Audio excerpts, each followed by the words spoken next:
My name is Sulchandan. Today we discuss a very interesting topic. So आज हम बात करने जा रहे हैं जम्मू कश्मीर से जुड़े हुए आर्टिकल 370 और आर्टिकल 35A की। सबसे पहले बात करते हैं भारत के इंडिपेंडेंस की। हुआ क्या कि 18 जुलाई सन 1947 को भारत का जो है भारतीय स्वतंत्रता अधिनियम बनाया गया। स्वतंत्रता अधिनियम के तहत ब्रिटिश गवर्नमेंट जो थी वो पावर ट्रांसमिट कर रही थी किसको, इंडियन गवर्नमेंट को।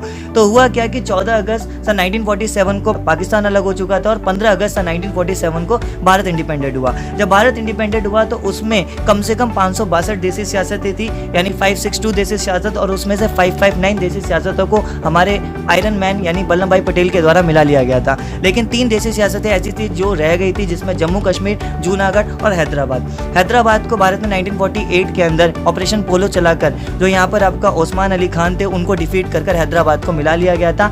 और 1948 के अंदर ऐसा हुआ कि जब जम्मू कश्मीर ने अपनी खुद की अलग से गवर्नमेंट बना ली, जम्मू कश्मीर ने कहा कि हम ना ही पाकिस्तान के साथ मिलेंगे, क्योंकि वहाँ पर एक मोनार्क थे जिनका नाम था हरी सिंह। उन्होंने कहा कि ना हम पाकिस्तान के साथ मिलेंगे ना ही हम इंडिया के साथ मिलेंगे, तो वो अपनी अलग से उन्होंने सेपरेट कंट्री बना ली थी।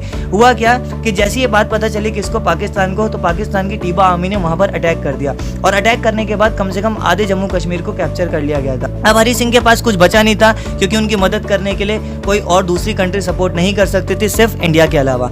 जवाहरलाल नेहरू के साथ उन्होंने मीटिंग की और डिसीजन लिया कि अब जो है वो हम क्या करेंगे, यहाँ पर आपका जो है आप जो है हम हमारी मदद करो। तो जवाहरलाल नेहरू ने कहा कि अब आपको इंस्टीट्यूशन ऑफ एसोसिएशन पर साइन करना पड़ेगा, तब जाके हम आपको क्या करेंगे, यहाँ पर आपकी मदद करेंगे। तो भारत ने जो ऑपरेशन चलाया उस ऑपरेशन के अंदर भारतीय आर्मी भेजी गई, और भारतीय आर्मी जब भेजी गई तो उसके बाद वहाँ पर टिबा आर्मी को डिफीट कर दिया गया। लेकिन फिर भी जवाहरलाल नेहरू ने क्या किया, जब तक हमारी आर्मी पाक ऑक्युपाइड कश्मीर तक पहुँचती, जहाँ पर आज POK है, उस पाक ऑक्युपाइड कश्मीर तक पहुँचती, उससे पहले हमारी आर्मी को वापस बुला लिया गया।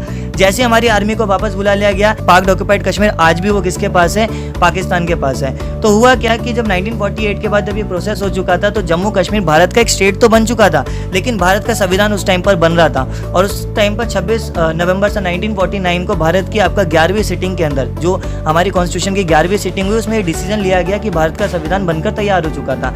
12वीं सिटिंग यानी 26 जनवरी सन 1950 को संविधान को लागू करना था। लेकिन जब संविधान बनकर तैयार हुआ तो उस बने हुए संविधान के अंदर हमने अपने 21 भाग यानी टोटल 22 भाग, 395 आर्टिकल और 8 शेड्यूल थे, लेकिन काउंटिंग करने पर 26 भाग, 463 आर्टिकल और 12 शेड्यूल प्रेजेंस है। इसमें से एक आर्टिकल 370 जो भाग 21वां है, उसमें ये दिया गया था कि किस तरीके से जो जम्मू कश्मीर की गवर्नमेंट है उसको हम क्या करेंगे, सिर्फ 3 मुद्दों में हम इंटरफेरेंस कर सकते हैं। आर्टिकल 370 कहता है, एक फॉरेन अफेयर्स, उसके बाद टेलीकम्युनिकेशन, और एक होता है आपका जो है युद्ध जैसी स्थिति में, कि जम्मू कश्मीर का किसी से युद्ध हो रहा है तो उस टाइम पर आपका इंडिया इंटरफेरेंस कर सकता था।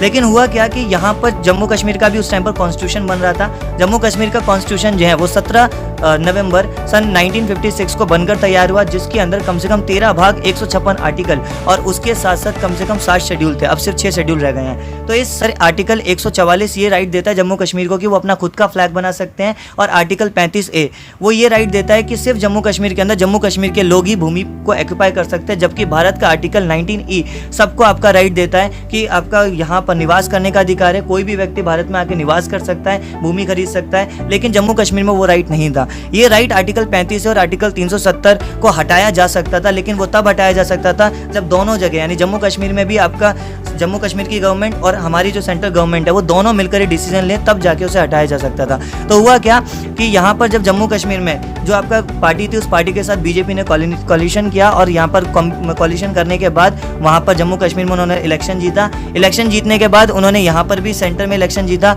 और उसके बाद दोनों जगह जब उनकी पार्टी आ गई तो उसके बाद उन्होंने क्या किया, जम्मू कश्मीर को 5 अगस्त सन 2019 को जम्मू कश्मीर से आर्टिकल 370A और आर्टिकल 370 और आर्टिकल 35A को रिमूव कर दिया गया। जैसे से रिमूव किया गया, ठीक 86 दिन बाद यानी 31 अक्टूबर सन 2019 को यहाँ पर जम्मू कश्मीर और लद्दाख को UT बना दिया गया, यूनियन टेरिटरी बना दिया गया, ताकि वहाँ पर पीसफुल शासन चलाया जा सके। और अब प्रेजेंट टाइम पर इसके अंदर अगर हम बात करें, कुल मिला के 89 सीटें जो है वो आपका इसकी विधानसभा के अंदर हो चुकी हैं। तो ये जम्मू कश्मीर से जुड़े हुए सारे फैक्ट्स थे जो हमने आपके सामने